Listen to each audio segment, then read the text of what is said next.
여러분 반갑습니다. 자, 우리 오늘 제14회 시험에 이제 5번째 영역이죠. 지역사회 복지론 문제 우리 열심히 한번 풀어봅시다.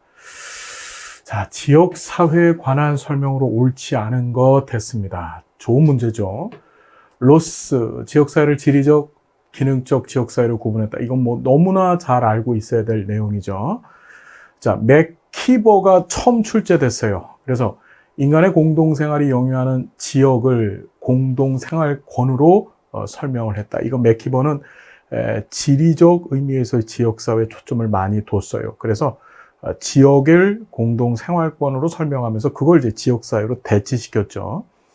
자, 워렌 지역사회 집합성을 가지는 주요 사회적 기능 수행 단위와 체계 결합으로 봤고, 자, 여기 봤더니 길버터 스펙이 등장합니다. 지리적 영역, 사회문화적 상호작용, 공동의 유대 등 3가지로 구분했다. 이게 지역사회를 구성하고 있는 구성 요소인데, 이건 길버트 스펙이 아니라 힐러리라고 하는 사람이 주장을 한 겁니다. 힐러리는 상당히 중요합니다. 그러니까 지역사회를 구성하고 있는 3가지 요소를 가지고 지역사회를 정의했죠. 우리 통합이론서에서도 그 지역사회 정의 규정이 이 힐러리 규정에 따라 있어요. 그 정도 보시고, 더넴 지역사회 유형, 인구 크기, 경제적 기반 등 4가지 기준 제시했었죠. 이 더넴 얘기도 뭐 맨날 시험 문제 등장한다. 꼭 좀 기억해 두십시오. 자, 요 정도 보시고 52번은 여러분들 무료 해설 강의 꼭 참조해 주시고요. 53번 지역사회 복지 이념에 관한 설명 옳은 것은 정상화는 1950년대 덴마크를 비롯한 북유럽에서 시작된 이념이다. 맞는 얘기죠? 그래서 50년대 덴마크 그 정신 지체, 지금 우리가 지적장애라고 보통 얘기하죠. 그 엄마들이 만든, 엄마들의 그 아픔으로, 눈물로 만든 법이 정신지체인법이라고 하는 법입니다. 그 정신지체인법의 기본적인 구조, 이념적 가치를 만들어줬던 것이 바로 정상화 이념이었었다. 자, 맞는 얘기고, 탈시설화는 무시설주의를 지향하는 것이 아니라 시설을 없애자는 게 아니에요. 탈시설화는 보다 소규모 시설들을 설립하자. 시설을 너무 대형화시키지 말고 지역사회에서 가정과 같은 여건을 갖고 있는 소규모 시설을 지향하는 것이다. 이거 꼭 기억해 두셔야 돼요. 네트워크를 통해서 지역 구성원의 개인정보를 누구나 공유하는 이런 나쁜 짓 하면은 여러분 이건 범법행위입니다. 그죠? 이건 범죄 행위고요. 자, 네트워크를 통해서, 네트워크, 우리 연계라고 얘기하는데, 연계를 통해서 지역사회 주민들한테 이제 포괄적, 그 다음에 통합적 서비스를 제공하는데 네트워크를 사용하는 거죠. 주민참여 이념은 주민자치, 주민복지로 설명되며 지역 유일주의가 아니라 상호주의죠. 상호주의. 여러분 여기까지 맞는데 지역 유일주의를 지향하는 짓을 하고 다니면 여러분 이건 크나큰 문제죠. 이거는 우리 지역만 살아야 된다. 말도 안 되는 얘기고, 사회통합은 세대 간, 지역 간 차이에서 발생하는 경제적 우위를 추구하기 위해서 노력한다. 경제적 우위를 추구하는 것이 아니라 이런 경제적인 부분들도 포함이 되어지는데 이걸 뭐 하는 거죠? 서로 통합, 말 그대로 평등하게 나누는 데 초점을 두는 거죠. 이런 말도 안 되는 문제, 이건 여러분 얼마든지 접근해서 해결할 수 있다. 특히 정상화 이념은 매우 매우 중요하다. 자, 보시고요.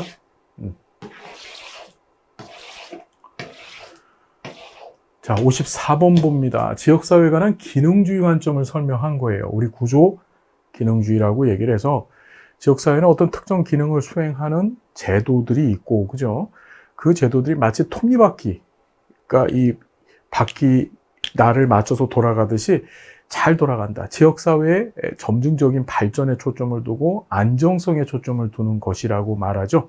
54번 봤더니 옳은 거 고르래요. 자, 보면 사회는 항상 불안하다고 전제한다. 여러분, 사회를 불안하다고 전제하는 것은 그건 뭐죠, 여러분? 예, 기능주의의 반대가 되어지는 갈등이론에 관한 설명이죠.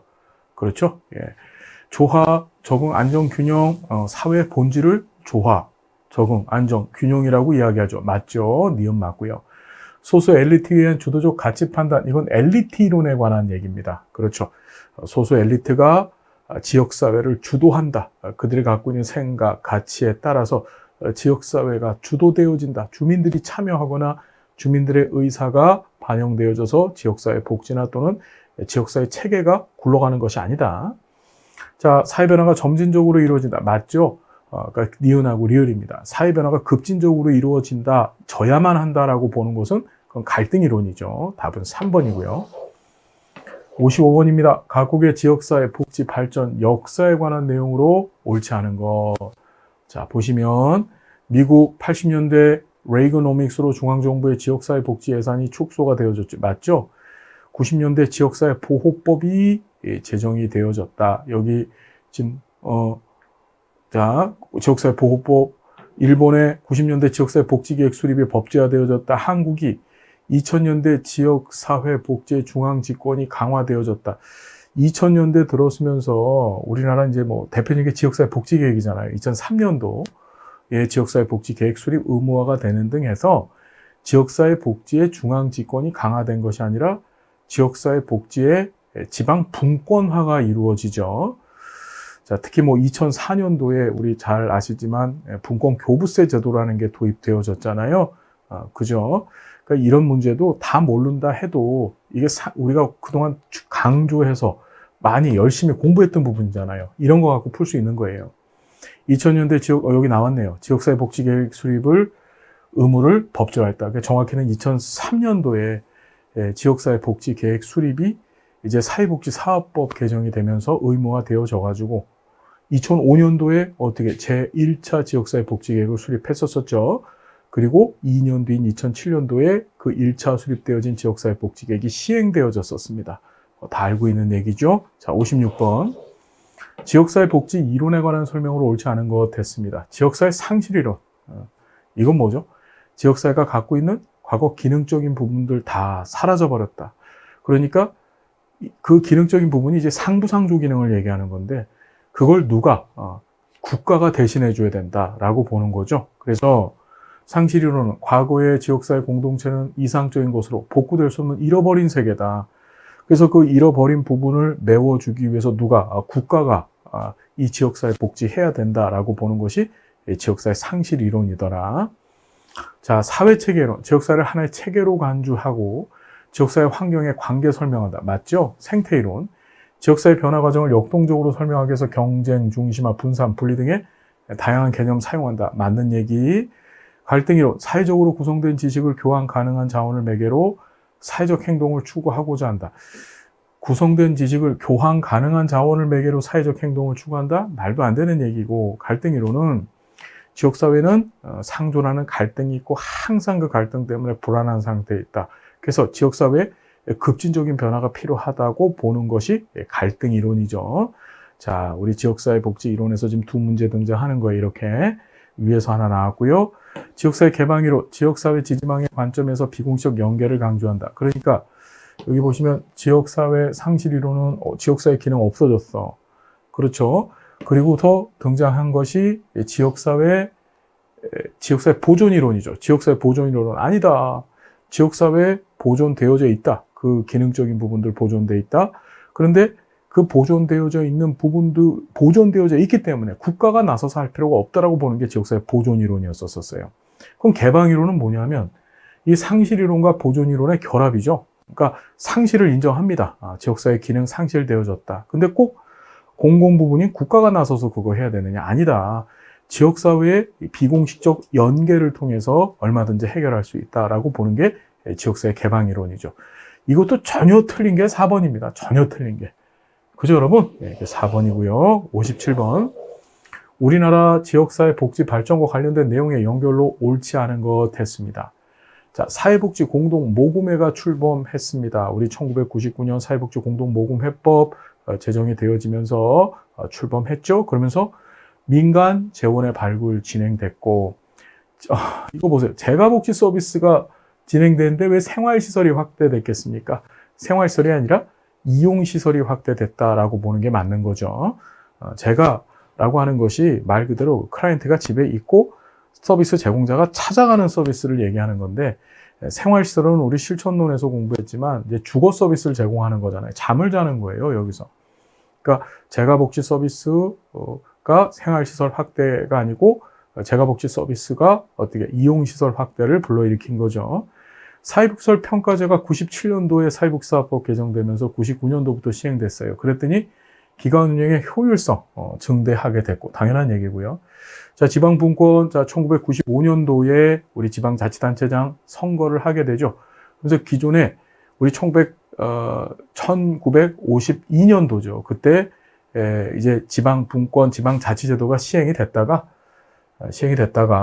이제 6.25 한국전쟁 끝난 다음에 이제 독재 정권들이 집권을 합니다. 그러면서 멈춰요. 그랬다가 1995년도에 자치단체장 선거를 하면서 어떻게 이 지방자치제, 즉 지방분권이 아주 가속화되어지죠. 그러면서 어떻게 지방자치단체 복지 발전 추구됐고, 지역사회 보장계획 수립을 통해서 어떻게 지역복지 욕구가 파악되어졌다. 뭐 맞는 얘기죠. 지역사회 보장계획, 우리 2014년도 제정되어진 사회보장급여법에 따라서 2015년도서부터 기존의 사회복지사업법상의 지역사회 복지계획이 지역사회 보장계획으로 바뀌어지죠. 해당 내용 정리 부탁드리겠습니다. 자, 상식적으로 접근할 수 있는 문제다. 자, 인보관에 관한 설명 옳지 않은 거예요. 옳지 않은 것은 세계 최초 인보관은 영국의 토인비 홀이다. 그래서 팔자 사나운 1884년에 그렇죠. 예, 런던의 토인비 홀이 화이트 슬럼이라고 하는 화이트 채플 슬럼이죠. 죄송합니다. 화이트 채플 슬럼 지역에 최초로 만들어졌다. 많은 얘기고요. 이게 시험에 처음 나왔습니다. 일본 얘기가 시험에 나왔어요. 그냥 이건 안 보셔도 되는데 그냥 하나만 기억합시다. 일본의 인보관은 간다의 킹스레이간에서 시작됐다. 자, 요 정도. 우회 방문 활동한 것은 자선조직협회죠. 여러분, 인보관이 아니라 자선조직협회고요. 주요 이념은 자유주의, 급진주의, 민주주의 이런 이념들이 반영됐다는 거 기억해 두시고, 빈곤 문제를 해결 위해서 환경에 관심을 갖고 접근하였다. 그렇죠. 그러니까 빈곤 문제의 원인을 자선조직협회가 개인적 빈곤관, 개인주의적 빈곤 제약관이라 그랬죠. 개인이 게으르고 도덕적으로 타락해서 빈곤 상태에 있다고 봤는데, 이 자선조직협회는 이제 환경의 문제를 돕고 더 나아가서 이제 뭘 하나요? 이 빈곤 지역에 들어가서 빈민들의 환경 개선에 초점을 두죠. 그래서 막 목욕탕을 만들고 도서관을 만들고 이런 일을 했다는 겁니다. 자, 여러분, 이 문제는 아주 쉬운 문제. 전체 모르더라도 우회 방문 단어는 이거 자선조직협회잖아만 알아도 풀 수 있는 문제였다. 자, 59번. 지역사회에서 이용할 수 있는 권력, 전문기술, 재정, 서비스를 조사하는 사정 유형은 했습니다. 하드캐슬이 얘기했던 우리 사정의 유형에 관한 문제가 또 출제됐죠. 그래서 이건 여러분 몇 번이에요? 자원사정이죠. 이용할 수 있는 자원을 찾는 거죠. 권력이나 전문기술, 재정, 서비스 같은 것들을 찾아서 이런 자원들을 지역사회 주민들의 욕구에 서로 부합을 시켜주는 거죠. 결합시켜주는 거예요. 1번이고요. 60번. 다음 중 지역사회 인적 자원을 동원하는 기술로 옳은 것을 모두 고른 것 됐습니다. 인적 자원 동원 기술이에요. 보면 지역사회 기존 조직을 활용할 수도 있죠. 지역사회에 있는 뭐 자원봉사센터 같은 것들 이용해서 인적 자원 동원할 수 있습니다. 개별적 접촉, 지역사회 주민들을 하나하나 만날 수도 있고요. 지역사회 네트워크, 그렇죠. 소개받는 거죠. 네트워크를 통해서 또 받을 수 있고, 지역사회 재정 분석은 이건 인적 자원이 아니라 좀 넓게 본다고 한다면 물적, 금전적 자원을 동원하는 기술로 볼 수 있는 거죠. 돈 분석하는 게 이게 어떻게 인적하고 연관이 되겠습니까? 자, 요 정도 뭐 아주 상식적으로 접근할 수 있는 문제였었다. 답은 기억, 니은, 디귿, 니을이 빠집니다. 1번이죠. 자, 61번입니다. 지역사회 복지 네트워크, 자, 연계라고 하죠. 성공 요인이 아닌 것은, 자, 연계 기본적인 조건은 자발성입니다. 강제로 끌려오면 안 되죠. 조직의 경쟁성이 우선이 아니라 협력해야 되는 관계에 들어가야 되죠. 왜 경쟁을 할까요? 그럼 연계 네트워크가 될 수가 없겠죠. 네트워크 관리자의 역할이 중요하다. 그렇죠. 이 관리자는 여러 가지 기능을 수행을 해야 됩니다. 그죠? 특히 이 네트워크라고 하는 개념이 지역사회 조직 간의 느슨한 연합이거든요. 그죠? 느슨하게 이렇게 연결되어져 있는 거라서 자칫 잘못하면 그게 언제든지 깨어질 수 있습니다. 거기에 초점을 두고 관리자가 그런 관리를 잘 해주셔야 되고, 협력의 목적과 비전이 공유되어져야만 그 연계가 유지되어지고 더 시너지를 얻겠죠. 자원이 풍부하여야 참여가 원활할 수 있다. 뭐 당연한 얘기입니다. 그렇죠. 여기서 자원은 뭐예요? 각 조직이 갖고 있는 자원이 풍부해야만 그걸 가지고서 연계를 통해서 지역사회 주민들한테 그 자원을 효과적, 효율적으로 배분하겠죠. 62번 봅니다. 지역사회 행동 전략 중에서 다음 설명과 관계 있는 타조직과의 협력 전략. 자, 타조직과의 협력 전략 종류가 뭐가 있죠, 여러분? 예, 여기 보면 이게 이제 특별하게 나온 문제인데, 사회복지사가 서비스에 중복 방지하겠대요. 자원 활용의 효율성 도모하기 위해서 조직의 정체성을 유지하면서 우리 정기 모임이나 회의를 통해 활동이 이루어지도록 조력하는 거래요. 우리 타조직과의 협력 방안, 사회 행동 하면서 공부했던 것이 계약과 연합과 흡수가 있었잖아요. 그죠? 근데 여기서는 그걸 묻는 게 아니고 우리가 서비스의 중복이나 거꾸로 서비스의 누락을 방지하기 위해서 지금 정기적 모임 회의를 통해서 활동이 이루어지도록 조력하는 것을 그걸 뭐라 그랬지? 자선조직협회 회원들이 했던 이 조정에 관한 설명 지금 하고 있는 거죠. 조정입니다. 아주 특이한 문제가 나왔어요. 다 이전까지 등장하지 않았던 그런 유형의 문제가 62번에 출제됐었다. 자, 63번을 보면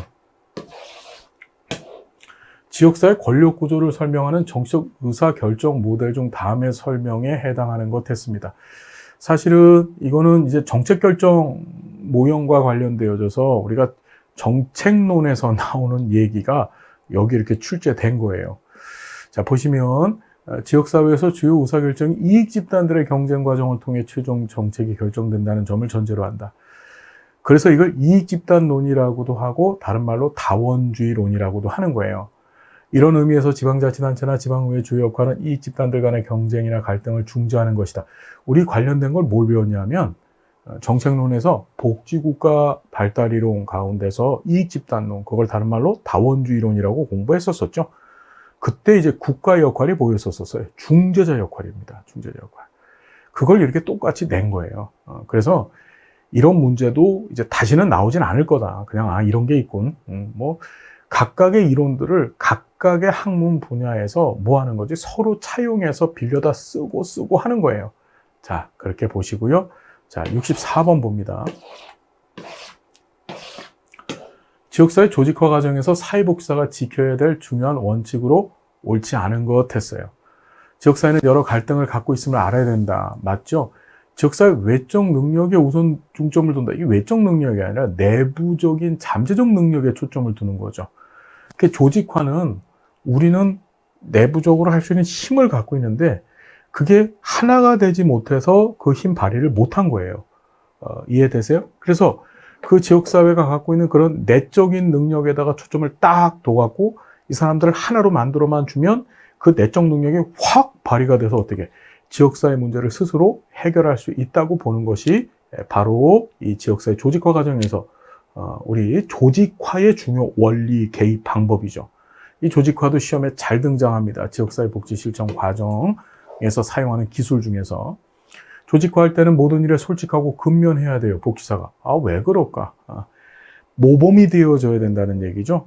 주민들은 조직화가 되어져 있지 않아요. 근데 거기에 사회복지사가 가서 모범이 되어줘서 내가 솔직하고 내가 근면한 모습을 보여줬었을 때 주민들이 감동받고 뭐 하는 거예요? 그 조직화에 함께 참여하게 된다는 거예요. 자, 행사에 참여해서 운영 과정을 이해해야 되고, 당연하죠. 조직화를 시키는 제일 좋은 방법이 뭐예요? 여러 가지 이벤트, 행사를 많이 열어주는 거죠. 그리고 중요한 게 운영 과정, 이 행사라고 하는 것이 이제 절차, 순서가 있잖아요. 그 사회복지사는 이 조직화를 할 때 그 순서 절차를 잘 익혀갖고 그것들을 이제 다음 행사 때 더 적용을 하거나 또 다른 조직화 관련된 행사를 열 때 또 그걸 적용을 해야 되는 거예요. 지역사회 관련 법, 제도, 규칙 등을 알아야 된다. 그죠? 조직화 막 할 수가 없거든요. 조직화를 막 할 수는 없습니다. 뭐 하는 거죠?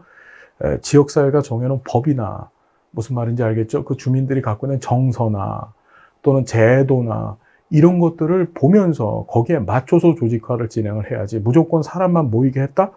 이게 자칫하면 불온단체가 되고 조직폭력배가 될 수도 있는 거예요. 자칫하면. 어떤 얘기인지 알겠죠?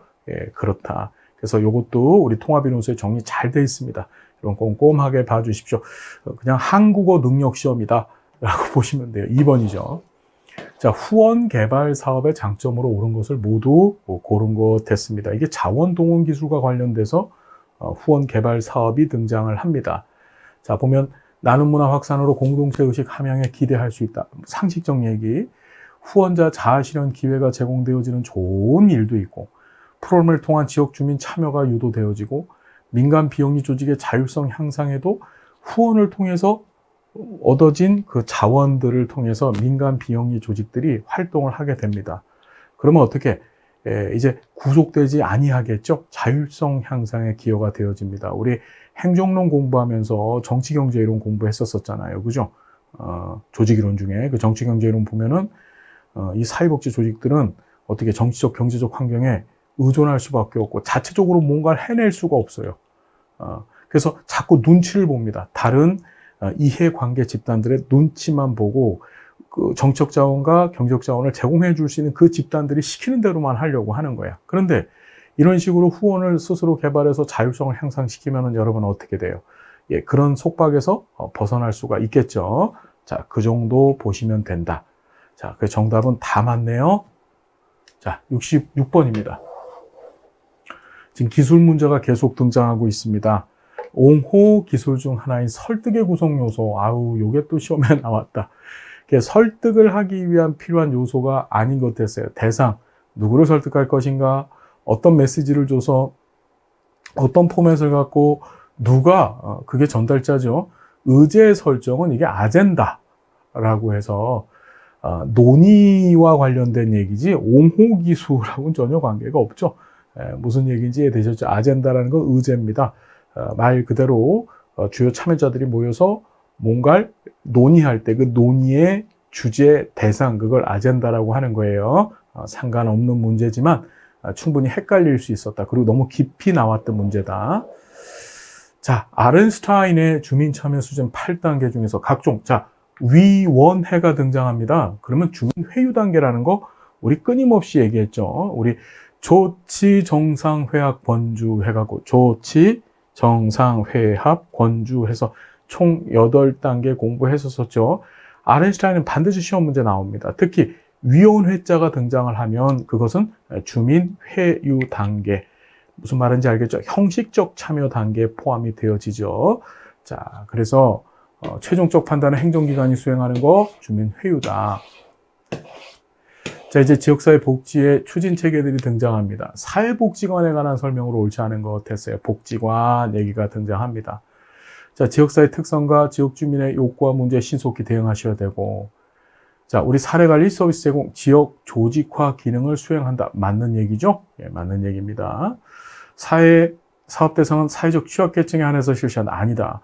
이것도 시험에 잘 나오는 질문인데 사회복지관은 일반주의 실천한다고 했습니다. 그래서 지역사회 전체 주민들이 어떻게 사업 대상이고 그 중에서 이제 국민기초생활보장법상의 수급자 등과 같은 사회적 취약계층이 우선 사업 대상이죠. 우선 적용 대상. 무슨 말인지 알겠죠?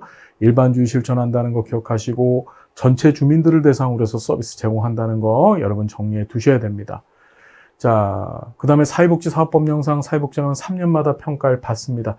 왜냐하면 사회복지사업법에서는 모든 사회복지시설이 3년마다 평가받으라고 얘기했는데 사회복지관도 사회복지시설의 한 종류죠.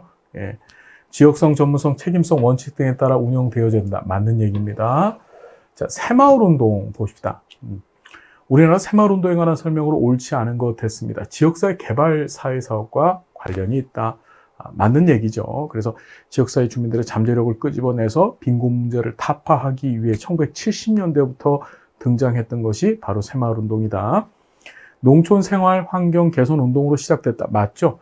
소득 중대 운동으로 발전되어졌죠. 나중에. 그러니까 새마을운동의 성과가 좋다 보니까 처음에는 환경 개선에서 뭐 초가지붕 뜯어서 기와지붕으로 바꾸고 논두렁, 그렇죠. 이 길을 갖다 평평하게 경운기 다닐 수 있는 아스팔트는 아니고 이 콘크리트 포장도로를 만드는 일, 이런 일들을 하다가 이것이 어떻게 농한기가 되어졌었을 때 이제 농민들이 농한기가 되면 쉬잖아요. 그때 어떻게 소득 증대, 여러 가지 부업들을 제공을 해서 소득 증대 운동으로 발전되어졌고, 근면자조 협동, 70년대 새마을운동 기록물은 유네스코 세계 기록유산 등재되어 있고 맞죠? 매년 4월 22일은 정부 지정 새마을의 날이다. 이거 기억하십시오. 이것도 시험에 나왔습니다. 4월 22일이 새마을의 날이다. 자, 새마을운동 하면 꼭 기억하셔야 될 게 뭐라고요? 지역사회 개발 모델이다. 정리됐고요. 자, 70번 봅니다.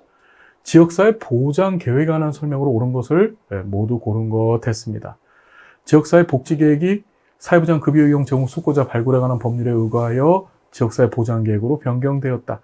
맞습니다. 원래 지역사회 복지계획, 사회복지사업법상 지역사회 복지계획이 있었었죠. 앞에서 말씀드렸던 것처럼 2003년도에 그 수립이 의무화가 되어졌다 그랬어요. 그러다가 2014년도에 우리 송파 세모녀 자살 사건이라는 게 터졌죠. 그리고 나서 어떻게 사회보장 급여법이라고 하는 법이 2014년도 12월 30일 날 제정이 되어져서 2015년 7월부터 시행이 되어져요. 그래서 그 법으로 이사를 갑니다. 이 지역사회 복지계획이 이사 가면서 뭘로 바뀌어요? 지역사회 보장계획으로 바뀌었다. 맞는 얘기고요. 사회보장급여 사각지대 발굴 및 지원 방안 등을 포함한다. 이게 송파 세모녀 자살 사건이 기화가 돼서 만들어진 법이라 그랬어요.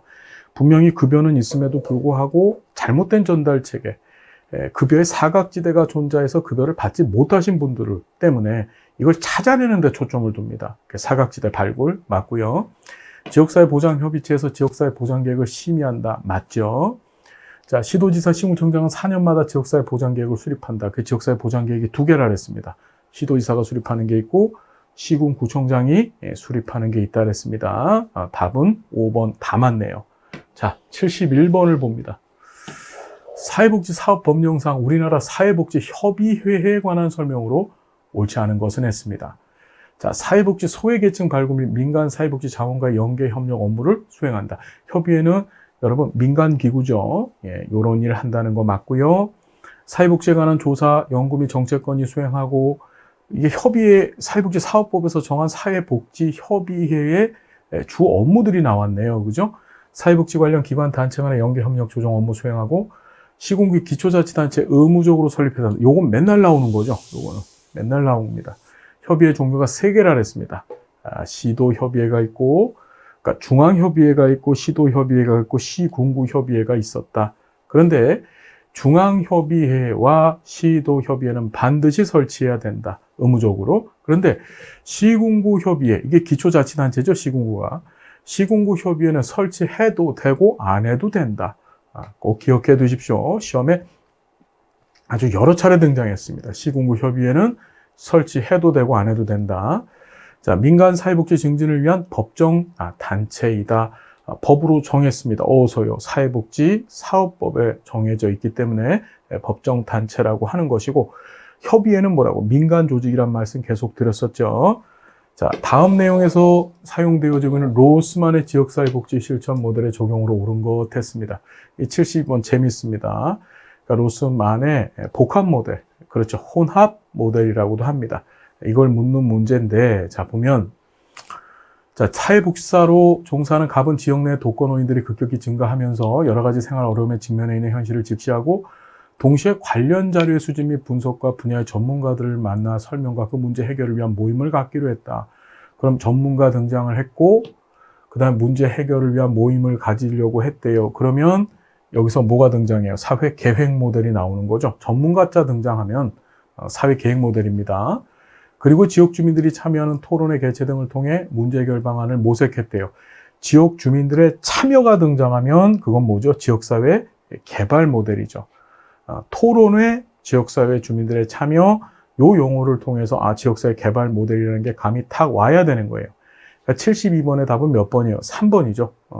앞에가 사회계획 모델이고 뒤에가 지역사회 개발 모델이에요. 정리하셨고요. 자, 그 다음에 73번입니다. 테일러 로버츠의 지역사회 복지 실천 모델이 아닌 것은 이랬습니다. 푸게 연계정 기억하실 거예요. 그죠? 푸게 연계정. 그래서 정치적 권력 강화 모델, 그러니까 프로그램 개발 조정 모델, 그 다음에 계획 모델, 그죠? 그 다음에 지역사회 연계 모델, 여기 나왔네요. 계획 모델도 있고요. 그 다음에 지역사회 개발 모델, 마지막으로 정치적 권력 강화 모델. 하나가 빠졌어요. 뭐가? 프로그램 개발 조정 모델 하나가 빠졌죠. 그렇죠? 예. 연합 모델은 이건 뭐예요? 웨일과 갬블의 8가지 모델에 포함되어지는 모델이죠. 연합 모델은요. 자, 시험 문제 너무 쉽게 나왔다. 이 정도는 기억하셔야 됩니다. 자, 보시고요. 자, 74번이에요. 지역사회 복지 발전을 위한 지방 분권화의 부정적인 측면을 고르랍니다. 부정적 측면. 자, 보면 지방자치단체 간 재정 능력 격차로 복지 수준 차이가 이룰 수 있죠. 그렇죠. 돈 많이, 재정 능력이 큰 데와 재정 능력이 작은 데 간의 격차가 발생할 수 있고요. 지방자치단체 간의 경쟁 심화돼서 지역 이기주의가 나타날 수도 있죠. 당연한 얘기고요.